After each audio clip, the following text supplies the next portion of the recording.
Lettrici e lettori di manga, volete un action crudo, violento, adrenalinico e con sangue a fiumi? Prendete Bambi Remoladed.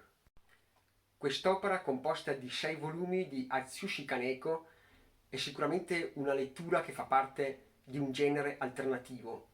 Infatti lo possiamo vedere innanzitutto dal tratto di disegno molto particolare e decisamente atipico, nonché rientra appunto nei manga alternativi, pubblicato anche su rivista alternativa.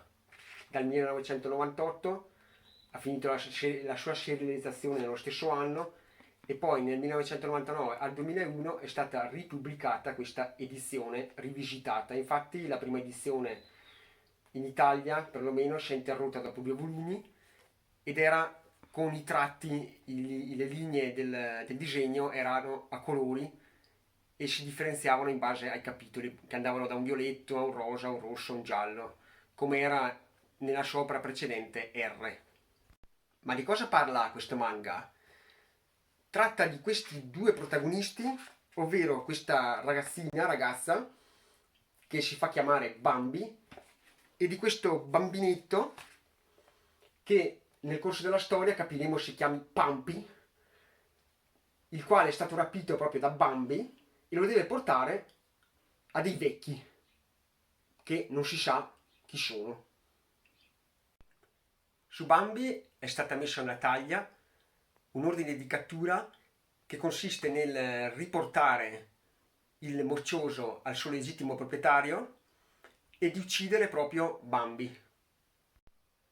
Da qui inizierà una rocambolesca fuga per riportare il bambino a destinazione e nonché il tentativo di sfuggire a tutti gli scagnozzi e a tutta la gente che cercherà di braccarla alle spalle per ucciderla. In questa opera mi è piaciuto molto la postfazione dell'autore che si compone in ogni volume, nel quale vengono trattati i suoi pensieri e proprio in questa postfazione si dice che lui abbia riversato proprio il suo modo di pensare, le sue passioni, quali la musica ed anche il cinema, la passione per i film. Infatti alcuni personaggi presenti sono riconducibili a dei personaggi famosi come può essere Elvis Presley, nonché anche le Charlie's Angels in cui qua troviamo una sorta di parodia tributo. La maggior parte dei personaggi sono prigionieri di qualcosa, delle loro paure. Infatti la stessa Bambi cercherà in qualsiasi modo, come la maggior parte di essi, di sopravvivere. Bambi è una persona, una ragazzina crudele che non risparmia nessuno e non si disdegnerà di uccidere a sangue freddo. Il viaggio on the road che la nostra Bambi e il nostro Pampi compiranno sarà un viaggio ricco di morti, di violenza, adrenalinico, di personaggi bizzarri e non mancherà quelle puntine di critica alla società. Non mancheranno frasi legate all'animalismo, all'ecologia e all'ambientalismo, nonché appunto alla salvaguardia del nostro pianeta. Queste tematiche le possiamo in primis ritrovare nella stessa protagonista Bambi, la quale, essendo estremamente egoista, deve cercare innanzitutto di pensare a se stessa e di salvaguardare la propria salute, mangiando ovviamente cibi sani e vivendo il più possibile in un ambiente sano. I 6 volumi che vanno a comporre l'opera sono un numero giusto, secondo me, per la narrazione. Forse ci stava un paio di capitoli in meno, ma va bene così. Alla fine è tutto godibile. C'è sempre quell'action al cardiopalma che rende la storia veramente avvincente e adrenalinica.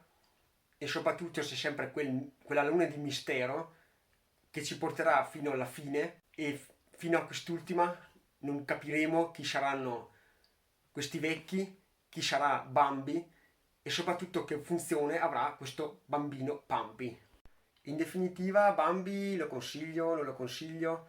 Lo consiglio se state cercando innanzitutto una lettura alternativa, non una lettura classica di un manga giapponese ed un disegno anomalo, atipico, un disegno che si discosta da quello appunto giapponese, più legato forse al comic americano e ad un tratto underground. Quest'opera non rientra e non rientrerà mai a far parte di quei capolavori che segneranno il manga e il fumetto in generale, ma la reputo comunque una lettura validissima che ti sa coinvolgere, divertente, e quindi non mi resta di fare altro che consigliarvela, tenendo appunto in considerazione soprattutto lo stile di disegno che non può piacere a tutti, altrimenti altri punti deboli di questa trama in realtà non ne ho trovati. Anche il finale più o meno mi ha soddisfatto, anche se forse me l'aspettavo un po' migliore, un po' più diverso. Bene, vi ringrazio per aver guardato questo video. Mi raccomando, iscrivetevi al canale per supportarlo, commentate e lasciate un mi piace. A voi non vi costa nulla, per me è un gesto molto importante per far crescere e portare nuovi contenuti sul canale. Ciao gente!